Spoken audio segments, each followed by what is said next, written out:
আজ ন্যায় বিচারের যে সংকট, আমাদের ঘরের অভ্যন্তর থেকে নিয়ে, রাস্তাঘাট থেকে নিয়ে, অফিস আদালত থেকে নিয়ে রাষ্ট্রের সর্বোচ্চ পর্যায় পর্যন্ত প্রত্যেকটা সেক্টরে, প্রত্যেকটা জায়গায় যে পরিমাণ ন্যায় বিচারের সংকট আছে, এই ন্যায় বিচারের সংকট মোকাবেলা করার সবচেয়ে সহজ পথ হলো মুহাম্মদ সাল্লাল্লাহু আলাইহি সাল্লামকে চর্চা করা, তার সিরাত অধ্যয়ন করা, তার অনুকরণ অনুসরণ করা এবং তাকে আমাদের জীবনে প্রাসঙ্গিক করে তোলা। সমাজকে পরিবর্তন করবার জন্য এর চাইতে কার্যকর আর কোনো পথ আমাদের সামনে খোলা নেই। আপনি পৃথিবীতে অনেক সমাজ পাবেন যেই সমাজে ন্যায় বিচারের অনেক সুন্দর সুন্দর উদাহরণ আছে। আপনি যদি পশ্চিমে চলে যান, পূবে চলে যান, ইউরোপ আমেরিকাতে চলে যান, আপনি দেখবেন ন্যায় বিচারের দারুণ দারুণ উদাহরণ আছে।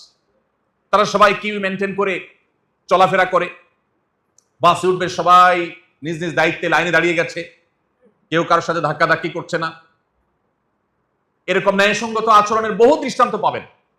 কিন্তু সেই সমাজেই আবার দেখবেন অসংখ্য অগণিত অবিচার চলছে, যেগুলো হয়তো আপনার আমার চোখে বা দৃষ্টিতে ধরাও পড়ছে না। সেই সমাজের মানুষ তাদের ট্যাক্সের টাকায় যখন ফিলিস্তিনের নিরীহ মানুষের উপরে বোমা মারা হয়, তখন তারা মুখে কুলুপ এঁটে বসে থাকে। ন্যায় বিচার না অবিচার? অবিচার।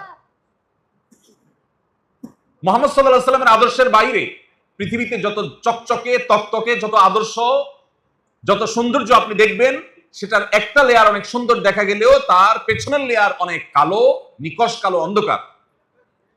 আপনি যদি সকল লেয়ারে উজ্জ্বলতা আশা করেন, সকল লেয়ারে সৌন্দর্য আশা করেন, তাহলে মুহাম্মদ সাল্লাল্লাহু আলাইহি সাল্লামকে চর্চার কোনো বিকল্প পথ আপনার সামনে খোলে না।